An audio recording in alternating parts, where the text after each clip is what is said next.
Ipiniliwanag ng pamahalaan kung bakit hindi pa panahon para pangunahan ng militar ang mga operasyon sa Bajo de Masinloc, Oscar Boro Shoal.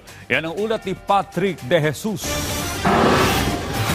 Dinipensahan ng pamahalaan ang kasalukuyang estratehiya sa West Philippine Sea na hindi pa pangungunahan ng militar ang mga isinasagawang operasyon, partikular na sa Scarborough Shoal o Bajo de Masinloc. Ito'y kahit kabilang na rin ang PLA Navy warship ng China sa nangaharas sa mga barko ng Pilipinas, gaya ng insidente noong nakarang linggo na nauwi sa pagbangga nito sa barko ng China Coast Guard. We also like to pursue PCG as the lead as of this point, just to ensure the message to our Chinese friends that we are not escalating things. That is the main message of using our civilian Coast Guard. So, I believe they read it. It's just a matter for them to accept it. Hindi tayo magpapadala ng Navy natin para tapatan ang isang Navy. Bakit?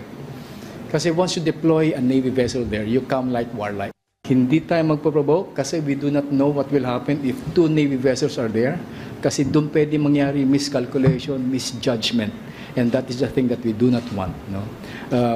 Hindi naman nasasabi dahil hindi tayo nadedeploy doon na naduduwag tayo, hindi. Tiniyak din ng Philippine Coast Guard na ligtas pa rin para sa mga mangingisdang Pinoy ang pagpunta sa Panatag Shoal.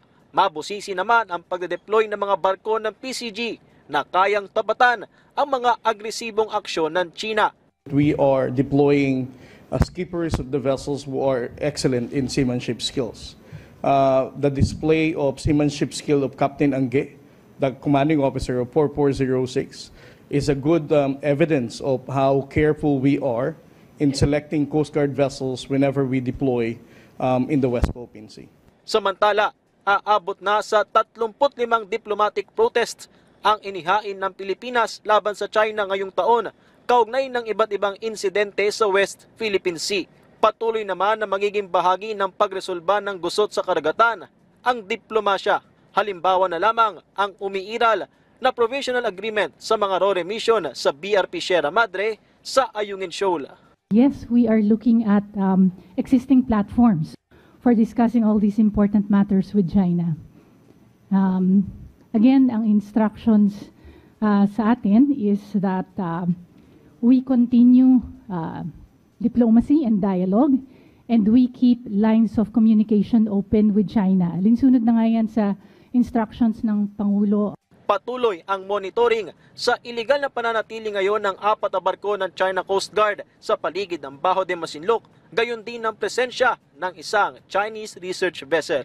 Patrick De Jesus para sa Pambansang TV sa Bagong Pilipinas.